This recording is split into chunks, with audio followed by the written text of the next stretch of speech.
Welcome back, my friends, to episode 14 of Beyond Bricks and Mortar. Now, today we're going to change gears just a little bit. In the chair with me for this conversation is Mayah Sachs. Mayah is a member of my growing team and a fantastic real estate agent. But most importantly is that she is in the first year of her real estate career. So why do we have this conversation? We had this conversation specifically to add value to new and up-and-coming real estate agents. There's so many mediums of content that share the journey of real estate agents, especially the successful ones, but there's very little, if anything at all, that's tailored specifically to new real estate agents. Something that's really tailored to the story of someone building their position in the real estate business. So in this conversation, Mayah will be asking the questions. From a new real estate agent to a seasoned one. If you're thinking about getting into the residential real estate game, if you're new to the residential real estate game, this is the conversation for you. If you're new here overall, welcome. New episodes of Beyond Bricks and Mortar are every single Wednesday, so be sure to hit that like and subscribe and all that stuff. You know how it goes. I don't need to keep doing this every word. But here it is, without further ado,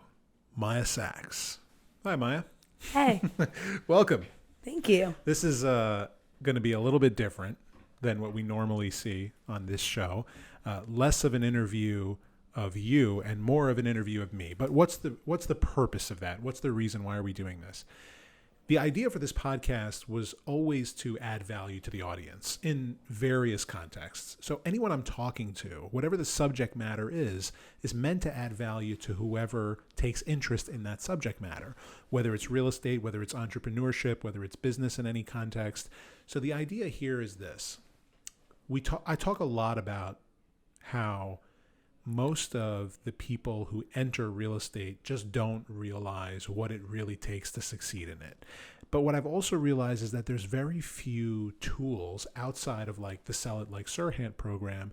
There are very few tools that really add value to new agents, or very few conversations that a new real estate agent or someone aspiring to be in real estate could listen to and really get a sense from someone like yourself who's less than a year in to properly understand what it takes or how the learning process goes. So you've been in the business for a little less than a year, and I would imagine that you have a bunch of questions that you would line up for someone like me who's been in the business for over a decade, or any real estate agent who's been in the business a long time, but you're on my team and we happen to be well connected and close. So this is a great forum for us to have a good conversation that someone looking to enter into real estate might really appreciate and get a real true sense of what to expect. And that's really what I wanted to get into. So with that, I will let you ask the first question. But actually, you know what? Forget that. I'm going to ask the first question, and then we'll take it from there. Okay? I'll jumpstart this conversation. But welcome. Let's start with this. My first question to you is this. Why real estate? Growing up, I was surrounded by a family in construction, also real estate developers, investors, etc. And to me, I'm not a 9-to-5. I'm not a black and white. I hate a straight line. I'm I like freedom. I like to do what I want when I want. I don't like someone telling me what to do, which is both a blessing and a curse, which we'll get into in a little later on. But I think this industry is one of the very few that it really is what you make of it. You're an entrepreneur, you're your own brand, and you're everything. So at the end of the day, what Ryan says is people don't like to be sold, they like shopping with friends. And I really, really, really believe that. So growing up, I knew I wanted to do something different. Through college, I went to Tulane, and I'm super, super, super grateful. It was an incredible experience. I studied management and communication, and through my senior year, I knew I wanted to do real estate, but it's not a typical trajectory for a college graduate, at least surrounded by at least someone who went to Tulane. Do you find that, like the students that you knew, like very few were actually interested in real estate? 100%, but I think less were interested in residential. It wasn't even an option. The people who were interested in real estate, it was all commercial. That makes sense. Most people are like interested in selling buildings. Exactly. You know? And you think, again, you don't need a college degree for this industry. very few, and to be successful, no, I've not been asked one time where I went to college. You really don't need it. No one cares. Exactly. And no one asks you what your GPA was. 100%. And now at this point in time, for most businesses, like, no one gives a shit. Exactly, which I realized a little too late, unfortunately. Why, But were you like a valedictorian? I mean, I cared a lot about school, and that was the one thing. It was like, if I barely got into this school, I'm going to prove to myself that I deserve to be here. I'm going to work harder than anybody else. So I would be in that library, and I worked really, really hard. I had really good grades. Again, I don't think it got me, I think it taught me hard work, but I don't think I needed it to get to where I am right now. But again, I originally looked at commercial because I thought if I'm going to go to school and I'm going to get this degree, I at least want it to pay off. And I thought that was the cool thing to do. It was business. You needed a business degree. It was a lot of finances. And then I realized at the end of the day, the reason I like real estate, it sounded really cool, but the reason I really connected with it was because of the people. I care a lot about people. I care a lot about connection. And you are with them through the largest financial purchase of their life. It's an emotional journey. As you talk about so much, you harp on hospitality and the importance of really going above and beyond for everyone. And that's what really pulled me to this industry. Yeah, well, what you just said now is exactly like the mindset and winning formula that you have to have. It has to start there. Like you have to be good with people, but you also have to love the interaction. Like people who come into this business just for the money, they never last. 100%. Because it takes a long time to start making money to begin with. But really where it starts is you have to be someone who appreciates the human connection and who wants to make a positive impact in the lives of other people. And we do that on a day-to-day basis when we're helping people find and sell their homes. It's a very, very emotional process. There's so much tied into it that if you don't have an appreciation for that and you don't know how to look for the moments that you can deliver someone something unexpected or a little bit more than they expected, that I think is just really where it starts. 100%. It's really where it starts. And I think I'm so fortunate to have found you. I appreciate it. I really believe that. I think you're the best mentor in the entire world, and I really respect you. And I think so few people are fortunate enough to be in the position where they're able to work with someone they really admire and someone who also wants to bring them up. I think so few people in this industry, when you're so busy, and you could attest to it, you don't have time. A lot of people don't want to mentor. A lot of people don't have the time or the patience or the ability to really teach someone, like really hold their hand through the entire process. So I was I feel really lucky to be in this position because it has 10x the ability to learn as fast as I have, I guess. Yeah, well, I appreciate you saying that, but the truth is you belong here, and I have no doubt that your success will be accelerated faster than mine was in the beginning of my career. And I think that's genuinely because of what you bring to the table as a person. I think that you really have a knack for hospitality and understanding people.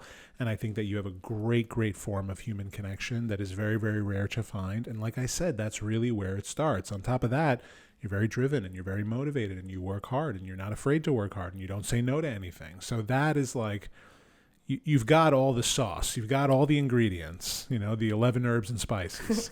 So it's just about putting in the work and being patient, and you're going to get there. I have no doubt about it. But that's why I think this conversation is perfect to have between the two of us. This is like a perfect opportunity for a person to understand that, when you're entering the business, you need to find the right team. You need to find the right mentorship opportunities. You need to find, that platform that you're really going to learn from. It's not going to happen just by sitting at a desk or trying to figure it out or watching content. It's just 100%. Not going to happen that way.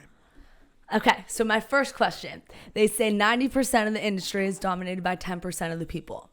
In your opinion, what are some of the key qualities or characteristics that differentiate top-performing real estate agents from the rest, and how can new agents differentiate themselves and stand out in a crowded marketplace? It's a great question, and it's certainly the truth. There's I don't even know the numbers anymore. I think it's 50,000 real estate agents in That's absurd. New York City, and it's like, yeah, it's a tremendous amount of people, but at the same time, the community of us that do deals with each other is actually pretty small. And, it's very common for us to see the same real estate agent or broker on the other side of a deal sheet many times over. And I think that that's, coming back to your question, it's exactly what you said. Like, what is the differentiator? There is a differentiator in there. There is something in there that top 10% carries. And I think that a big part of that is exactly what we just talked about. It's really understanding the human connection and how to work with people and how to manage their expectations and their emotions. The other thing is that the most successful real estate agents work like dogs. Like, we all work really, really hard at all hours of the day and night, on weekends. And it's like we're never really escaping the work. No matter what time it is, like, I'm always checking my email. If I get up at 4 a.m, I'm checking my email. Like, it is what it is. Like, we're always, like, most corporate jobs, people, like, they don't even put their email on their phone. So when they're not in the office, they're not checking. They're not working, but like, we're always on. We're always on no matter where we are. And that's why actually SERHANT proved something with this mobile force model. You don't need to be in an office to do your work. You can be on the move or you can be in an office of your own. Everybody's different. Me personally, I like to have my space. But yeah, I think, it's the human connection is a huge one, and so is the working hard. That's another huge one. But I think that the most important thing is this: to succeed in real estate, in the business of selling homes, we're constantly branding ourselves, right? And we have to keep up with this content sphere, and we have to make sure that our brand is properly represented. And if you just stick to like templates, company templates, and just sold postcards and mass emails, like real estate-y type things, like, you're just going to get lost in the mix. You're going to remain with that 90% that never crosses that threshold. But what really will bring you into the fold of that 10% is if you're doing this business, if you're using this business as a vehicle for the thing that you really, really love, the thing that you're truly passionate about. That's your brand. Well, we've talked about this a few times, you and I. You're passionate about the dog world. You love dogs. You grew up with dogs. You started a dog treat business, from like your family's chicken farm or whatever it is. Like this to me, like, this is exactly the vehicle that you should use to create your network in real estate. At the end of the day, like, utilizing this thing, this passion of yours, is going to unleash your true colors to your network. If you're out in Central Park and you're handing people free samples of dog treats and you're using that as a moment to strike up conversation and then to, work into that conversation that you are in real estate, that's where the magic is going to happen, because at that point you've already gotten them to like you. Like, the charm has already worked, and the reason why it worked is because you've talked about something that you're already very passionate about. Real estate, you're still learning about. So if you just strike up a real estate conversation, you try to give people all this data and information, a lot of which they might have already heard already, like, that's not how you're going to work it in. You have to find a way to relate to the person. Your target demo, your ideal client is a dog owner. It's a luxury dog owner, 100%. It's even a dog owner who's pushing their dog in a stroller. Like, we see a lot of those. We see those in Manhattan, seriously. Do we not? Do you know how many dog owners are in Manhattan? It's a huge market for you. In the example of myself, like, my whole world is my creativity. It's my various creative hobbies. That's why I've made my everything about marketing. It's, storytelling, and that's using my own creative skill set. And the thing that I love to do most is create. And it takes up a tremendous amount of my time, but it's what people know me for, and then they come to know me for good hospitality and great human connection. But creativity is my vehicle, like, my hope, like, my intention with this podcast is to add value to people. What I hope the consequence and result of that is going to be is more business. It's people watching this and listening to it and feeling like they can connect with me. That's what I'm trying to create. So I think that those are the three big things. One is, what did I say the first one was? It's been a long day. It's been a long day for you too. Yeah, it really has. Well, I said the second thing was working really, really hard. You know, Connecting with people. Human connection. You know, being a people person. Like, human connection is number one. Number two is working like an animal. Mm-hmm. And number three is focusing on the thing that you actually really love. Yeah. You know, we had a team member who was a comedian. And the whole reason she came to New York was for comedy. So when we were sitting having a conversation, I said to her, I was like, when's the last time you've been on stage? And she said, oh, like before COVID, 2019. I'm like, you should be on stage 2-3 times a night now. It doesn't matter if you're good at comedy or not. Like, the more you get on stage, the better you'll become at it. But if that's the thing that you really love and that you're passionate about, that's how you're going to create business in real estate. By talking with other people who are also appreciate comedy. And where are you going to meet those? In the audience.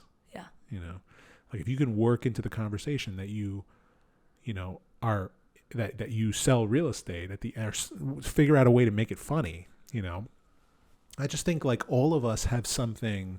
We all have a secret sauce. That secret sauce is embedded in the thing that we truly love. You know, like, if you love cooking, if you're obsessed with cooking, like, figure out a way to cook in all the kitchens of Manhattan or something like that. Mm-hmm. You know, like, figure out a way to use that as a vehicle to create more business and more interest in your brand. But yeah, I really appreciate that. And I think so few people understand that. I think a lot of people, I'm a big believer, comparison's a thief of joy.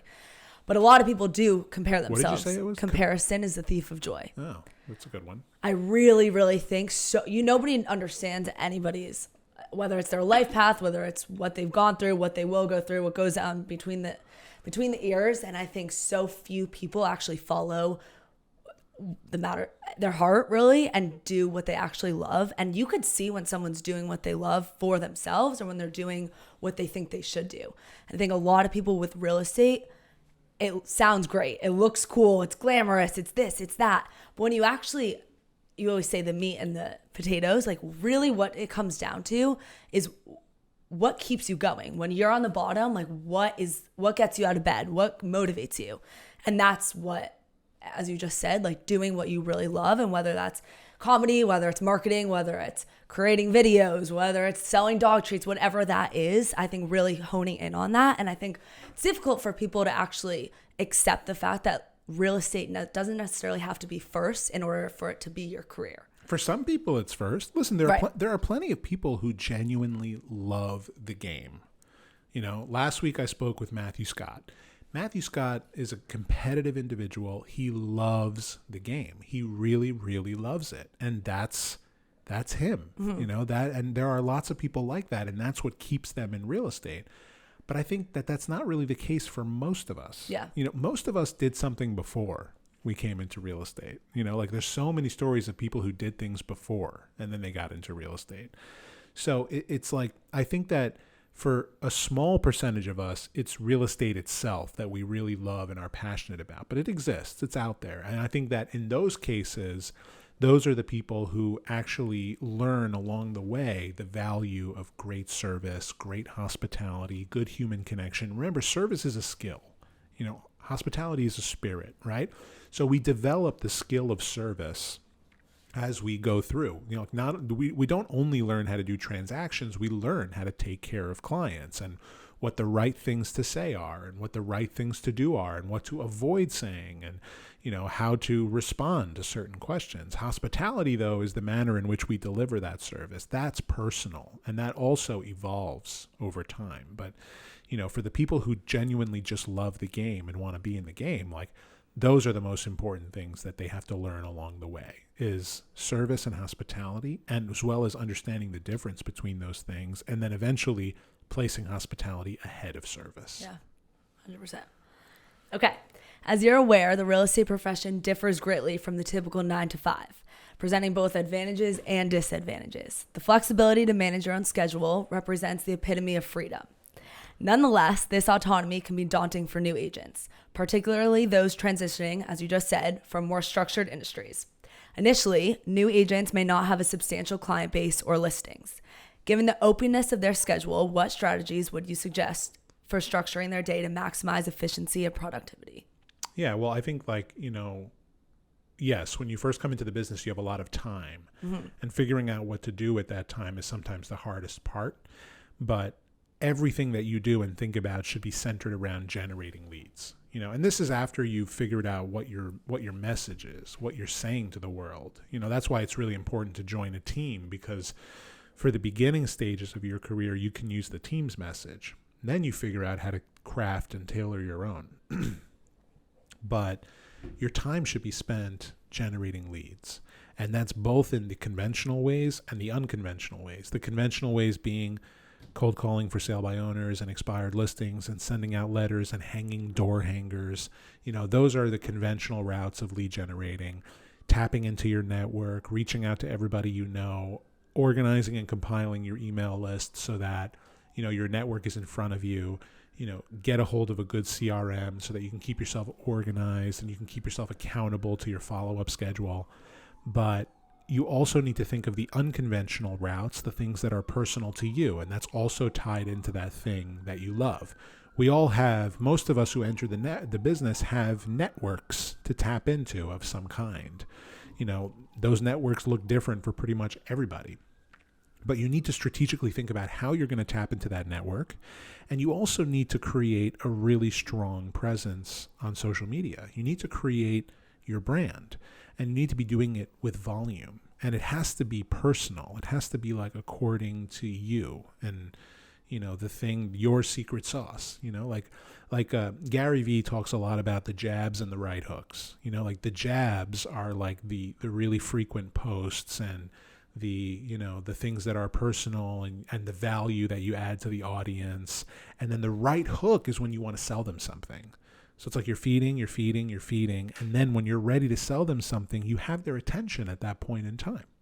So I think value add is always great. Sharing with your network, the analytics on the market, how the market is performing. The Olshan report comes out every single Monday.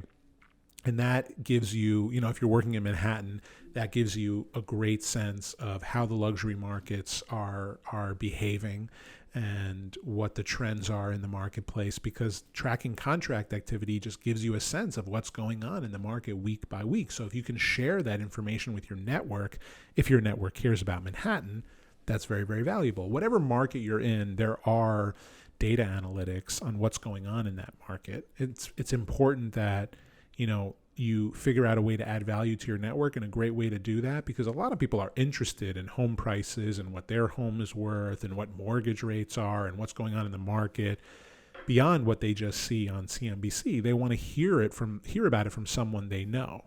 So I think that's a great way to open doors. So value add is critical. Figuring out the conventional and unconventional ways of lead generation is critical. Organizing your network is critical. But yeah, I find that it's a common problem for new agents to feel like they have too much time on their hands, and that sometimes can even create depression, So how to figure out, if you need help in figuring out what to do with that time, I think that those three elements are really important. I like that. I think that's really true.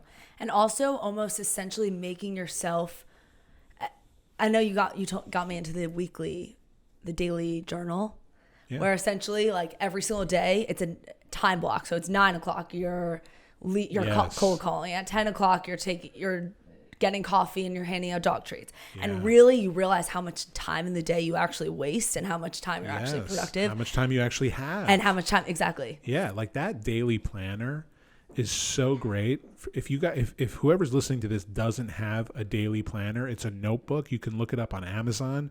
I learned about this because I heard that Elon Musk uses one on a daily basis. I don't know if he still does, but it's just, you have this small notebook and it has all your tasks and things, your priorities on the left side, and then the actual time in the day to fill it out on the right. And when you fill that out every day, you realize how much time you actually have and how productive you can be, even in the 30-minute slots in between things. I think it's such a helpful tool, at least for me personally. Everybody has their things, But for me, like when it comes to time blocking, when it comes to keeping the day organized, like I knew today that coming in, I had enough time. Today's Wednesday, so today I had enough time to come in to finish the episode that I had to release today, to run over to 200 Amsterdam to do 2 showings, to come back here, to then export the episode, to then post it to social media, to then jump on a pitch meeting on Zoom, to then set up this podcast with you. Like I knew exactly how my day was going to be structured. And I think the most important thing about that, and this is like, something that's personal to me, but I think a lot of us deal with it, is that I'm prone to anxiety, and not knowing how my day is going to unfold makes me anxious. And being able to organize my day and see it in front of me really relieves that tension. So I think that that's really, really important, and it's motivating. It's motivating to see how much time we have in the day. Sure. When you're staring at this paper, all of a sudden you start to remember what you can fill it with. And then after that, the accountability is on you. Like at the end of the day, it has to come from you. Yeah, and you have to want it. See, I'm the complete opposite. I'm the biggest procrastinator ever. So free time is great, but I realize the entire day gets away from me. I've done absolutely nothing. I do it too. I procrastinate which is so too. bad. Most of us This has helped me. Most of us do. We have a lot of distractions around us in this day and age, especially with social media and 100%. everything else. So, but listen, you have to practice discipline, and I think that for all of us, we all have to work on that in some way. Like we all have various disciplines we have to work on, whether it's time blocking, or whether it's drugs and alcohol, or whether it's health. Like, we all have to keep our lives in check. That's been my word of 2024. I said I was going to be more disciplined. Discipline. Yeah. It's a good one. Yeah. For me too. Like, like for me, health has always been a big challenge. So, like being really disciplined about it now, and getting into the gym at 5:30 in the morning 3 times a week, like that's really been a game changer for me. It's been very motivating. It's been like, gives me a whirlwind of energy that I didn't have before. It makes me feel like I can do anything. And then there's like taking 2 little girls on an airplane. And then after that, you feel like you can do anything. Also, by working out, I have to work out in the morning. It just clears my head. I think it's the best thing in the entire world. I can't do it at night. No, same. People can work out at night. Like Peter on the 200 Amsterdam team, like he works out every single night. It's impressive. It's very, very impressive. Wow. But it doesn't work for me. I can't do it. It doesn't work for me. I can't either. Also, you realize how peaceful the world is in the morning and how much time you have. Yes. It's like 7 o'clock. I mean, at your schedule. I was doing that for a minute. All January, I was waking up at like 5:15. And it was the best thing in the entire world. And I had the entire day for me. What time are you waking up now? 6:45. By the way, that was great, because I remember getting texts from you like early in the morning, like business stuff. And I was like, that's great. No, like, it was so good. I'm getting back on it. Why not? Like, I'm going if you're not running out to a workout, then waking up at 5:15 is not so difficult if you get consistent with it. If you do it for like 2 weeks straight, it's going to become easy for you. Yeah, exactly. But then I heard and I read this in like a Navy SEAL book, like the first thing you should do when you wake up, when your eyes open, make your bed. Yeah, I do it. It's the hardest freaking thing to do, because you don't want to leave your cushy bed, but get up and make your bed. It really, and not press snooze. I never do. Yeah, you know what? That reminds me of a story. I had a friend of mine who, he would always show up late for the morning service at the synagogue. Always show up late. And I remember one time asking him, like, dude, what's your deal? You can never get here on time? Because I like to bust people's chops, like my friends. And he's like, oh, I don't know. It's so hard for me to wake up. I set like 7 alarms.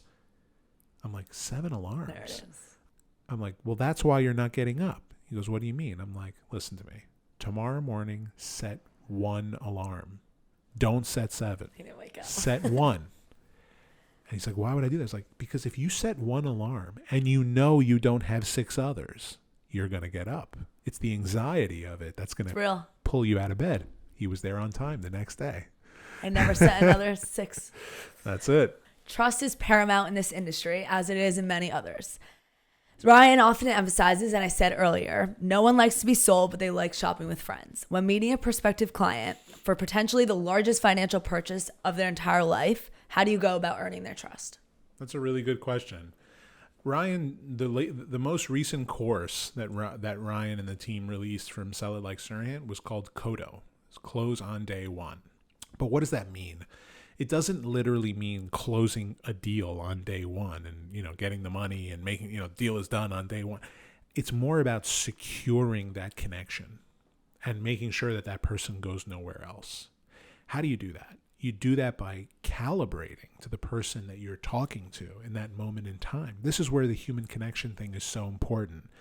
And where we mess up with this is when we're thinking about the transaction and when we're thinking about the deal and the money.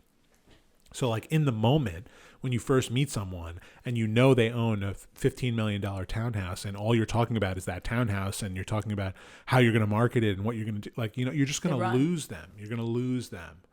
But instead, figure out your point of entry, that personal connection. Like if you know what they do, if they work in a specific field that you can ask questions about, if you can get in there, like you want to like understand them and you want to speak to them on their level, and you want to make them feel comfortable with you. Carmen, my coach, told me a story about this girl who is working really hard on raising money for her tech startup, and she's really, really smart. But the approach that she was taking was a very aggressive one. She would meet people at networking events and then immediately start talking about her business. And that was like what Carmen recognized as being the problem in that moment.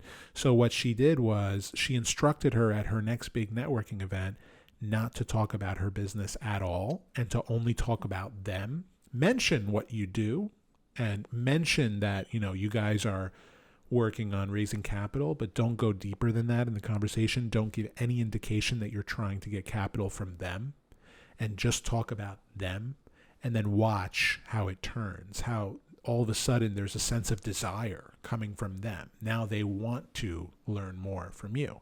And when she tried that, it changed everything. I think she raised like 200 million, Wow. So the idea is that you don't want to go there in the business way too fast. You don't want to that's like sharing your intentions right off the bat. It's like, instead you want to just connect to them on a human level. Remember that selling homes, because that's the business that we're in, it's a very different business than selling real estate overall. Like, yes, we're under the umbrella of the real estate business, but we sell homes. Mm-hmm. That's an emotional business.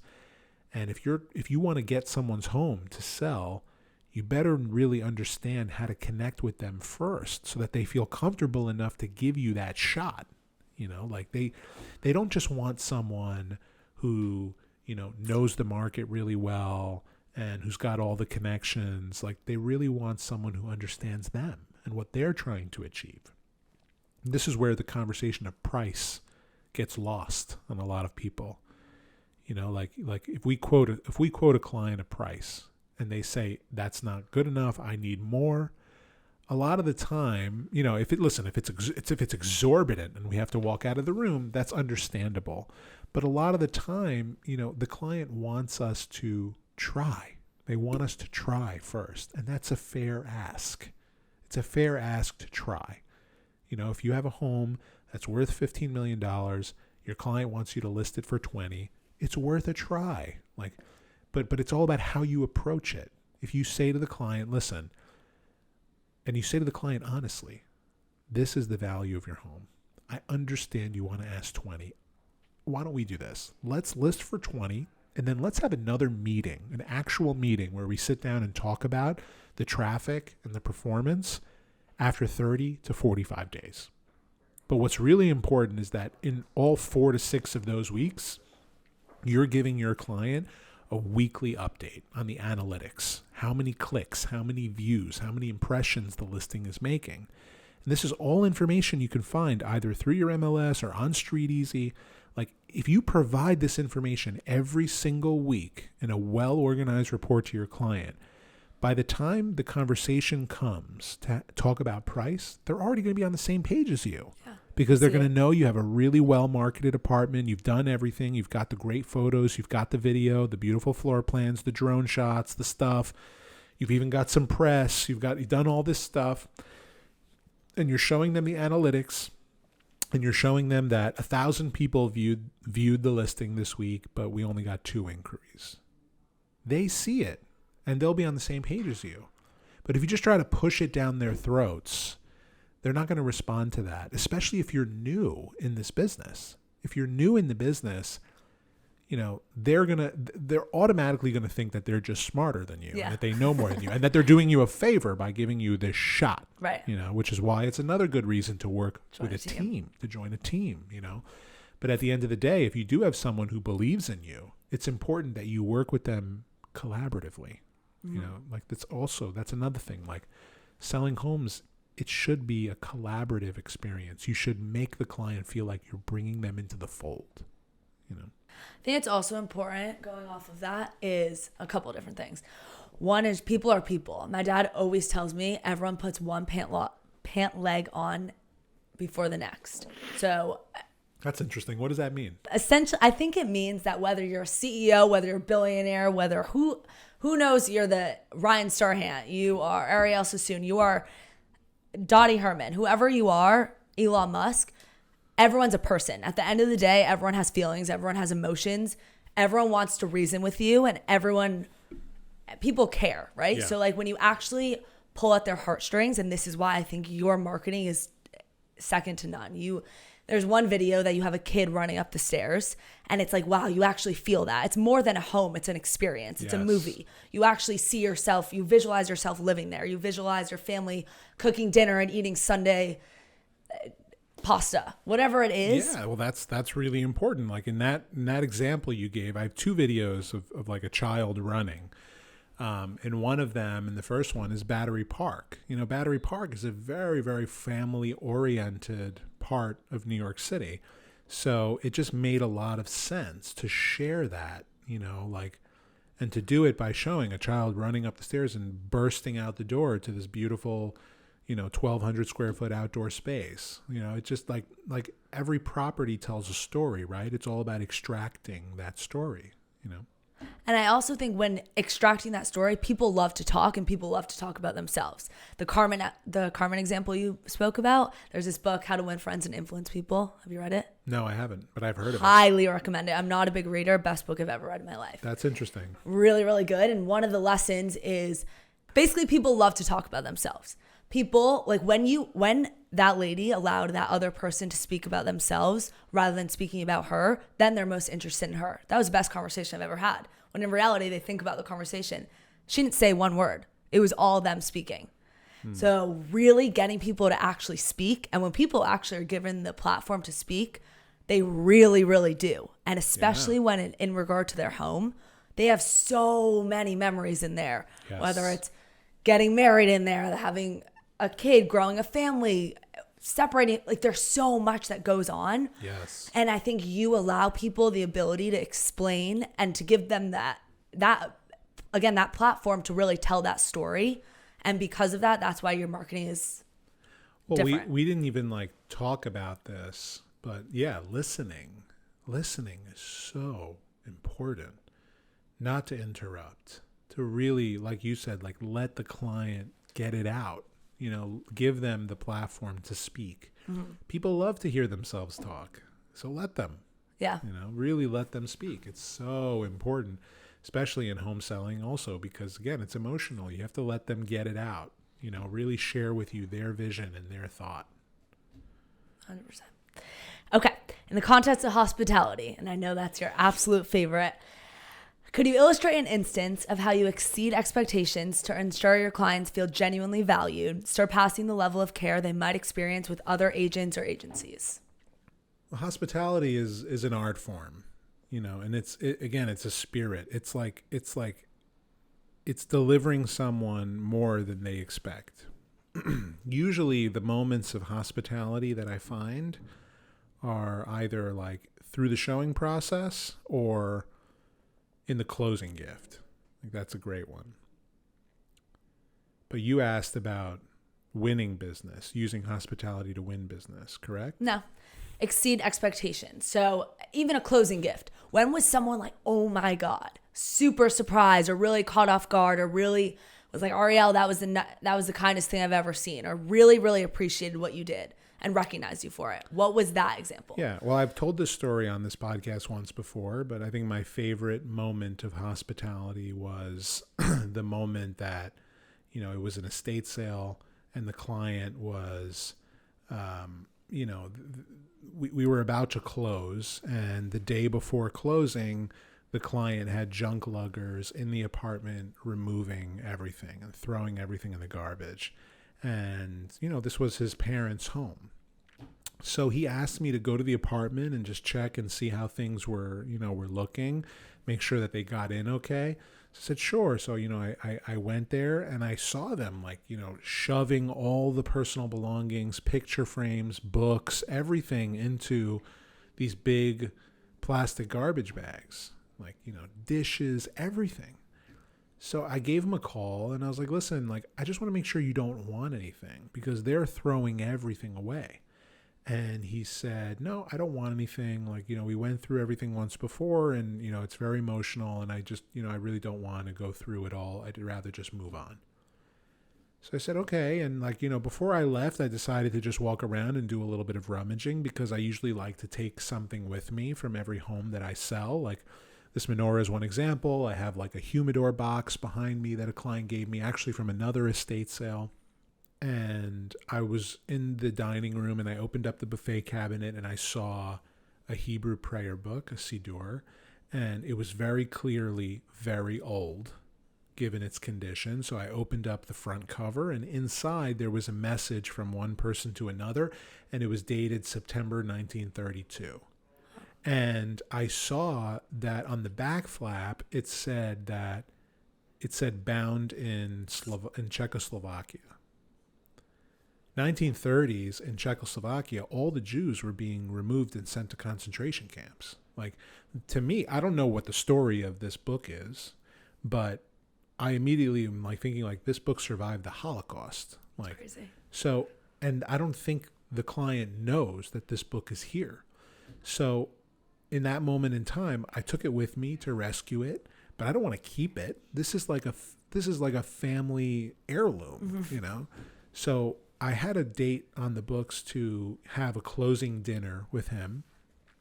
I think a closing dinner is really appropriate in most contexts, especially when you sell an expensive home and you've made a nice commission and you want to look for opportunities to create retention with clients. You want them to always feel like they can come back to you. And this is a great one. It's just breaking bread together on a human level.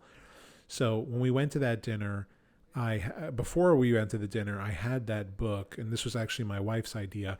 I had it placed into a lucite box that was the same size, and then I brought it to the dinner and I presented it to him at the dinner, and he almost got emotional. He didn't realize that this book was there, and I think that moment in time is what's going to make sure that he remembers his experience with me forever. And on top of that, he sent me a picture the next day of that Siddur in the lucite box on his shelf in his living room. So I was like, okay, now this thing is going to live. It's going to live on his shelf in his living room, which means, listen, selfishly, he'll always think about me when he sees it. True. But, the intention is to give him something, is to deliver a moment in time that's personal. That's something special. I remember one time I was showing a home, and every time people would come to see the home, I would offer them waters. The house in the kitchen had a really cool pull-out drawer, and the seller kept dozens of little tiny Fiji bottles in the refrigerator drawer. And he said to me before we started selling, you can use these if you want to offer people water. They're beautiful. So I would offer people water every time, pull one out. People loved it, right? And actually, the buyer of the house, when he came to see it the first time, I pulled out the waters, and he asked me, he goes, do you have any water that's room temperature? And I think it's a European thing. I think Europeans prefer water at room temperature. And I said, no, I don't, but I'm happy to leave it out for you for a while, and then it's fine. And he's like, no, it's okay. Don't worry, it's fine. So after that first showing, he made an offer. But when he came back, he wanted to come back for another visit, a more detailed inspection. I got there an hour early, and I took 2 water bottles out of the fridge and left them out so that when he got there, he would have room temperature water. Like these The are little things. these It are means so little much. these are little things, and I'm not telling the story to make it like it's some big deal, but it's just about like thinking about this stuff, because when he did get there, he really appreciated that I made You sure actually that there listened to was him. that you listened. Like this is a moment of listening. And it's important to like just look for those moments. Yeah. Look for the moments when the client tells you that they like something specific, that that they had a great experience doing something or another, or that they're missing something in their life. That's why I love that hot dog story in Unreasonable Hospitality. It's such a great story, and I've told it so many times on this podcast, but just very briefly, the idea that, he was the maitre d' of this restaurant of 11 Madison Park, the finest restaurant in the world. And he actually talks about this story, and he said that this is the story that caused them to be like, that started the trajectory of them becoming the number one restaurant in the world. I didn't know that. Yeah, this is how it started for them. Like when they started looking for moments where they can deliver unreasonable hospitality, like really like beyond what a person expects. And it was just, he was helping to clear out a table of 4, and he overheard them at the table talking about the amazing trip they had in New York. And they mentioned that they'd never eaten a New York City hot dog.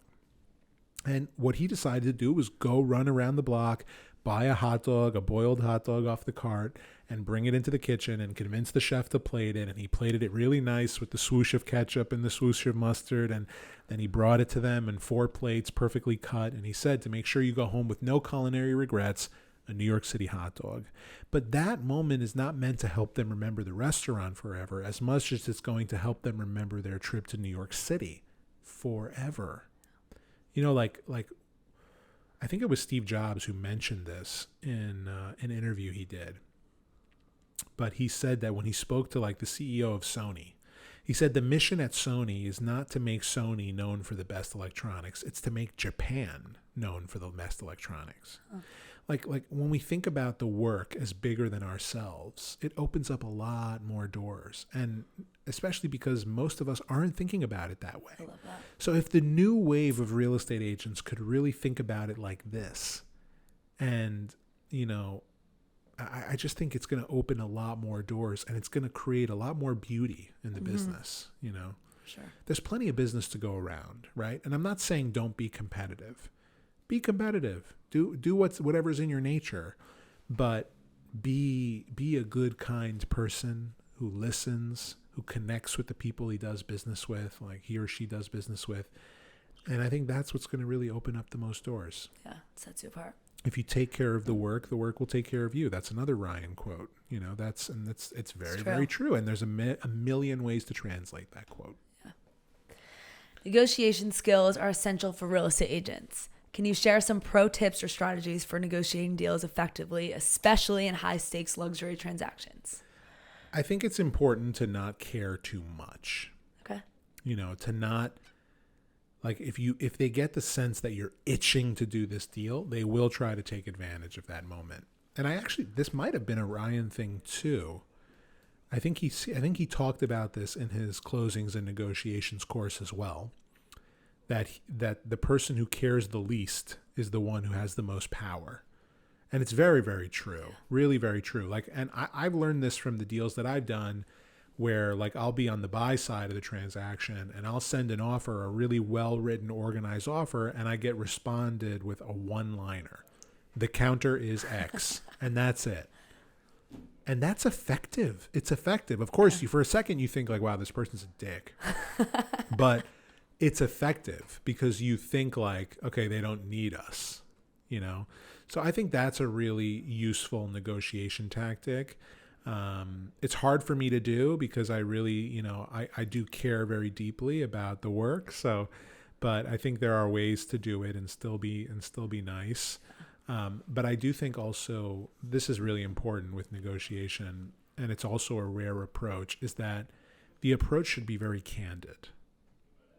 And this is also like, again, be competitive if you want, but you don't have to be so competitive. Like you don't like, it's not like when you're making an offer on behalf of a client or when you're receiving an offer, you don't have to be the toughest person in the room.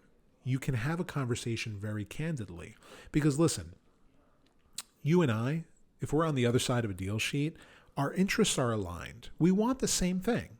There's like three things we want. We want to get a deal done. We both want to get a deal done. No doubt about it. We want to make our client happy. We want our client to feel like we've done a good job. We want to deliver good service. And we want to make money. Like, our interests are the same, right? We both want the same thing. So why don't we just work collaboratively to get this deal done?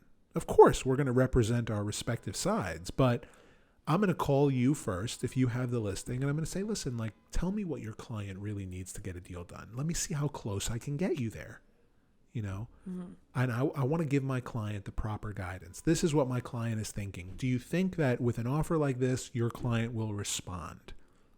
Instead of being like, I'm going to make you an offer because this house is falling apart here and this is not worth shit and this house trade over here and this. Okay, fine. The comps are important, but how you deliver the conversation is even more important. It's like, listen, you guys are priced at $5 million. Like, the comps are really showing that the house is worth $4 million. That being said, I understand this must be emotional for your client. I'm sure that, it's not easy for them to sell this thing. So, like, what do they realistically expect to get out of this? And I'll go to my client, I'll give them that guidance, and we'll do our best because they love the house too. And they want to be there for 10, 20 years, So I think there should be more open dialogue and more honest conversations between brokers, like less competitiveness and a little bit more collaborativeness, like I think that also is going to open up the door for this business to be just a bit more beautiful, a bit more, like there's a huge stigma with real estate agents. People hate us, I think that's a big reason why. Like, we're, a lot of us treat this business like we're sleazy car salesmen.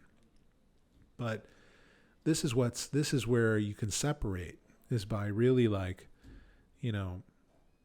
pulling on the human heartstrings. So yeah, that's that. Those are my tips on negotiation. Again, every deal is different, right? Every deal has its own personality in whoever, whether it's the buyer or the seller, and also whether it's the buyer's agent or the seller's agent. Like, so that's 4 personalities in one transaction. It's a lot. You have to manage all of them.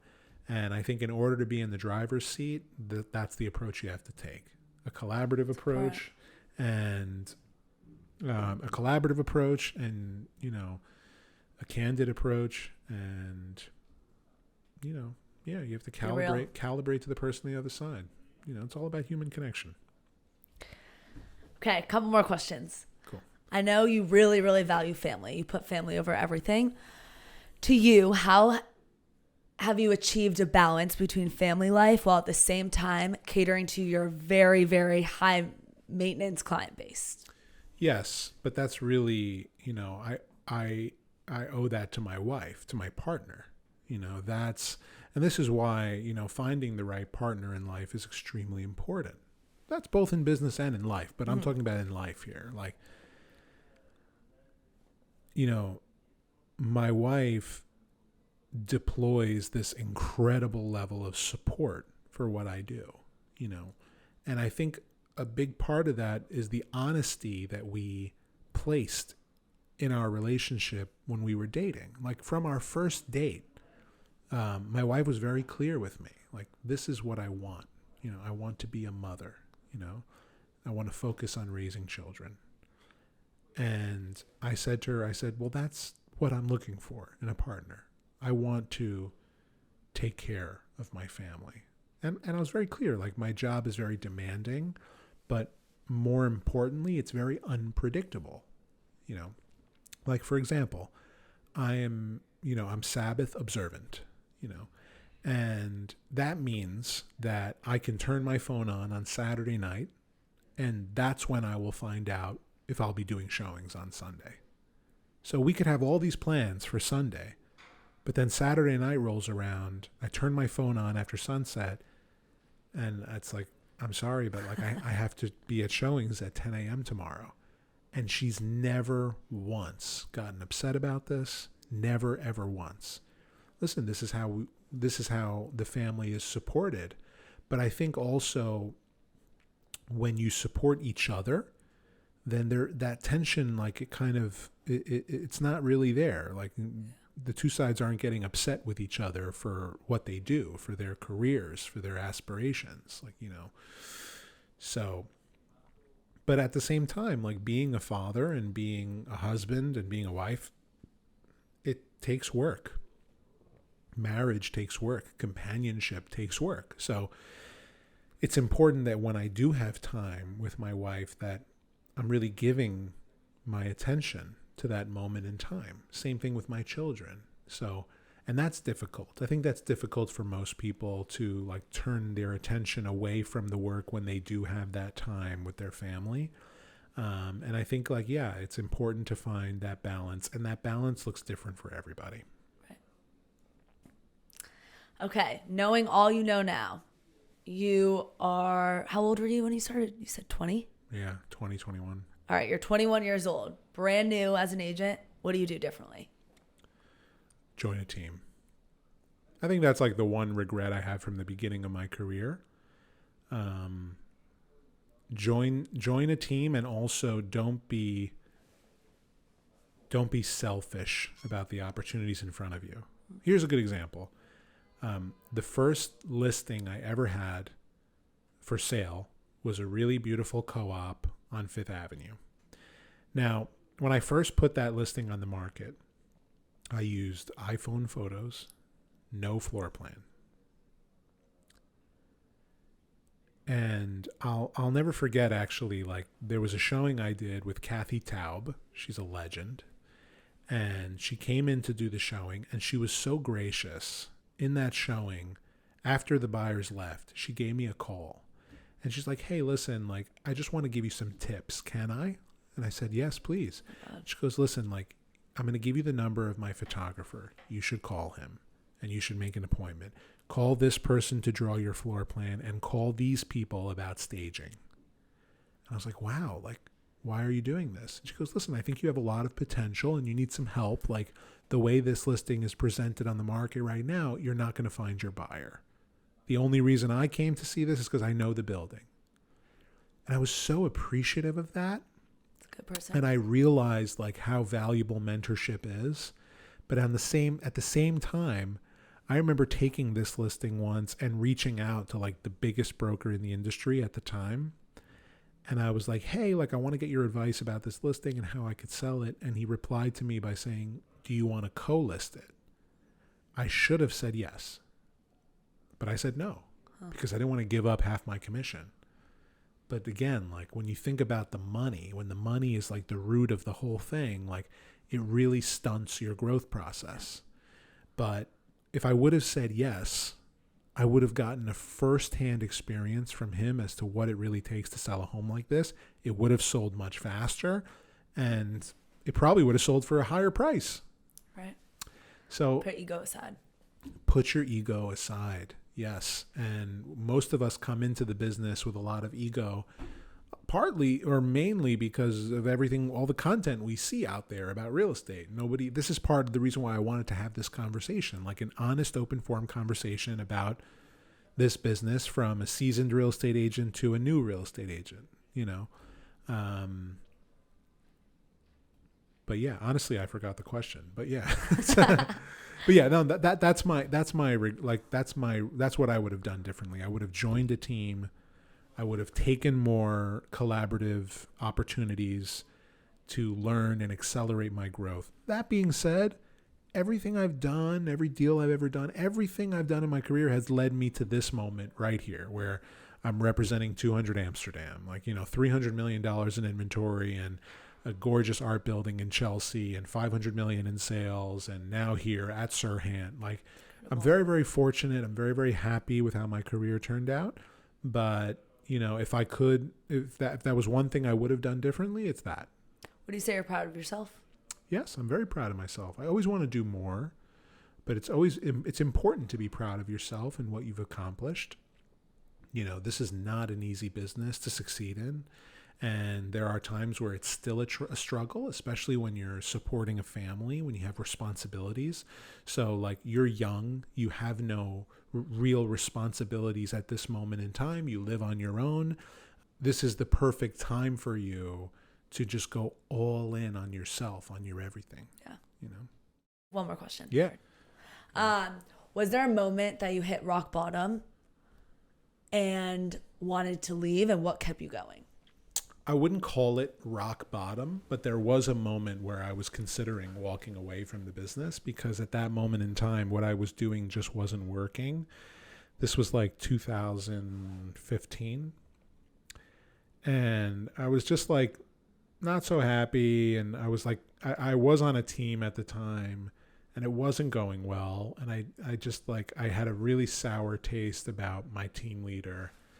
And I just like didn't know what, it's like almost like I was having an identity crisis. Like, who am I and what do I do? How do I stand out in this business? Like, I always used my creativity a little bit. Mm-hmm. But yeah, like I remember like sitting down and like I was messing around with YouTube and I stumbled across Casey Neistat's videos. And I'm watching his vlogs. All of a sudden, before I know it, I watched 10 in a row, like addicted to this stuff. And I'm thinking to myself, like, these aren't difficult to make. Like, I've made like little videos on iMovie. Like, I could do this. Like, this is not so difficult. Like, structurally, like conceptually, you know. So that's what I decided to do. I just decided to make a video on my phone. I made a vlog and I showed it to Carmen. And she took a look at this, took one look at it, and she goes, like, this is what you need to do. Yeah, you have a gift. She's like, stop everything and focus on this. And then I remember it was late December when I was showing her the first one. And I just looked at her. I'm like, I'm going to release this the first week of January. And she's like, okay, what's the goal for the year? I'm like, I think I can do this weekly. And she goes, okay, do it weekly. And that was it. I started documenting my weeks. By the time I was like 6 weeks in, I started getting a lot more business. And everything started to shift. All my friends, my family, the people close to me, that's how it started, were like, I love these videos. This is great. Everyone in the real estate sphere doubted me. All the brokers, my business partner at the time, my manager at Element was like I even have like a moment where I like held the camera in front of his face. Like, this is like 5 or 6 weeks in. And I was still using my phone at the time. I didn't switch to a camera until week 7. But like, I held it in his face and he was like, are you going to go sell some apartments today? Like, just like get out of my face type of thing. And then like by the time I hit like in the weeks, in like the 20s and 30s, he was like pressing me to do more and make more and go deep on the videos. So this is really comes back to the very first question, you know, about going all in on that thing. I think that's why I speak about this, is that, you know, the identity crisis or that brand identity crisis comes from not really focusing on you and what you're really good at and what you're all about. It doesn't have to be a skill set. It could just be like what you're all about, who you are, you know. And once I made that change, I stuck to it forever. That's why I do this. That's why I do this pod. Like, you know how much time it takes for me to edit and produce this podcast? It removes a huge chunk of my time out of the equation, but it gives me a lot. It gives me a tremendous amount of fulfillment to be proud of my creativity. And it also gives me a platform to deliver the content that I want to deliver to my network. By the time I finished that first year of vlogging, I remember it was actually November 2016. It was like towards the end of the year of my vlogging. I was in London for a business trip. And I came out of a restaurant in London and some guy comes up to me and he goes, are you Ariel? No way. By the way, like my videos were getting like a few hundred views each. They weren't like massive. But this is another thing I tell people a lot, is that you don't need to have 1 million followers to change the world. Like, you don't need that. If you have 100 followers or 10 followers and you feed them with good value, then those followers will feed you back. So this kid, he's like, are you Ariel? That's crazy. And I'm like, yeah. He goes, I watch your vlogs every week. I'm like, what? I was like, where are you from? He goes, I'm from Sweden. What? You're from Sweden and you're watching my vlogs every week? Like, what? You know, and it happened to me a couple of times, like on the streets of New York. People like I know you. It's like, what? Like that's when you realize you're doing something right enough that someone's going to recognize you in the street. Like, so like, you know, and that's another thing that stops people is like, they don't think they're getting enough attention, or they're worried if their content is good, or it's imposter syndrome, or it's this or it's that. But you really have to let all that go. Like, what was the advice I gave you when it came to cold calling? Stop caring. Exactly. Stop caring about the reaction. Stop worrying about what's going to happen on the other end of the telephone. Who cares if they hang up or they yell at you? Call them again tomorrow. And I was like, and I even said to you, I'm like, don't worry about if you get in trouble. Like, that's what I'm here for. Yeah. I'll handle it if you get into trouble. Like, and that's the other magic of having a team leader. Yep. Like, you're not alone, you know? Exactly. You don't have to be alone in this. So, yeah. That's my advice to aspiring real estate agents. I feel like we should do a part 2 of this. Like, we should do another one, like maybe every couple of months. Let's do it. You know, just to continue to add value to real estate agents. You know, like, I feel like there's so many of us that just don't know what to do or how to start. And I really want to help those people. There's so many programs out there that help experienced real estate agents elevate their business. And those are fantastic. And I love taking part in those as well. But I love helping people get started, you know, and I want to inspire that younger generation. So I think we should do this more. Let's do it. I would love that. Thanks for doing this. Thank you for having me. This was fun. We're going to get deeper into your story next time. Okay. Thank you. All right. Whoa. I think that was really good. It was so good.